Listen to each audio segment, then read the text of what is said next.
Salut les mordus de lecture et bienvenue sur Book & Cook, le blog qui te propose une lecture et la gourmandise à laquelle il m'a fait penser. Je vais me péter une dent. Aujourd'hui, je vous propose une immersion dans l'histoire avec un grand H. Ouais, parce que moi, mes H, ils sont comme ça. Aujourd'hui, point de roman ou de biographie, il s'agit d'un essai. Et quel essai! Ni vu ni connu du collectif Georgette Sand, édité chez Pocket. C'est quoi ce collectif? Celui-ci défend l'idée qu'on ne devrait plus s'appeler Georges pour être pris au sérieux. Celui-ci s'attelle à détruire les stéréotypes afin de participer, promouvoir l'émancipation des femmes. En somme, le collectif féministe tend à rendre les femmes visibles, tout simplement. Un peu sur le même principe que les culottées de Pénélope Bagieux. Ça paraît simple comme ça, mais en fait c'est un énorme travail. Pour changer les mentalités, il faut se pencher sur l'histoire et la place qu'occupent les femmes dans l'histoire. Et quand on y regarde de plus près, on s'aperçoit que l'histoire est carrément sexiste. Ni vu ni connu a donc pour but de réhabiliter les figures féminines et ceci sous 75 portraits.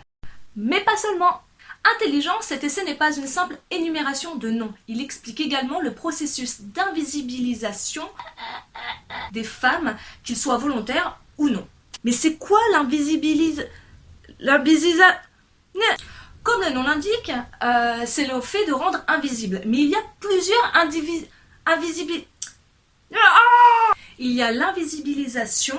J'ai réussi à le dire.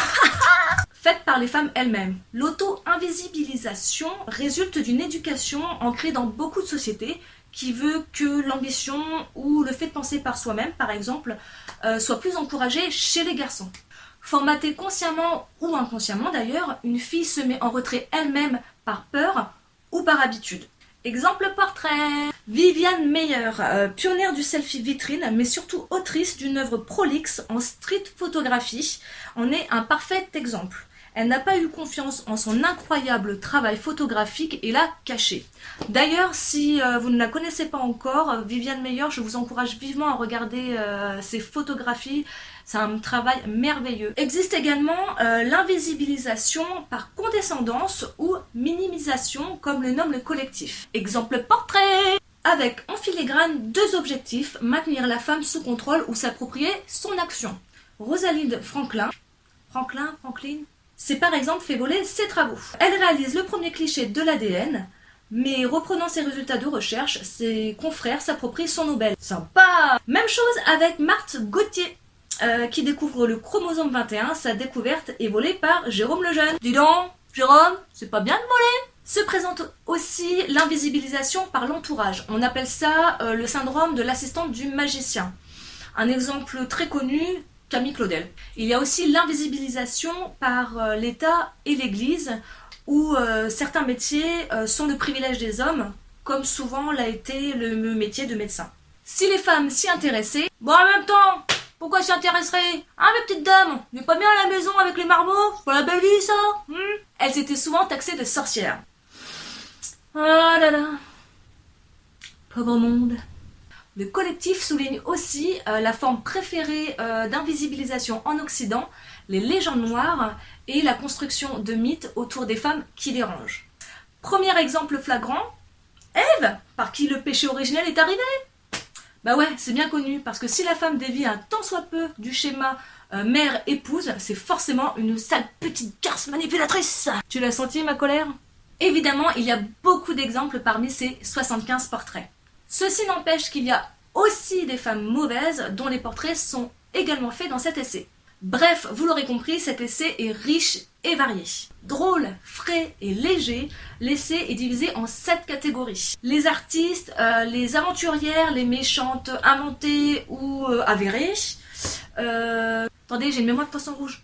Les femmes de pouvoir, les intellectuelles, les militantes et les scientifiques. L'essai ne consacre que 2 à 3 pages par portrait, ce qui le rend léger et pédagogique à souhait, surtout qu'à chaque fin de portrait, l'auteur ou l'autrice propose d'autres noms, ce qui permet de faire des recherches supplémentaires. Rien que l'intro, la préface et la postface sont exceptionnelles, alors n'hésitez pas à vous plonger dans ni vu ni connu.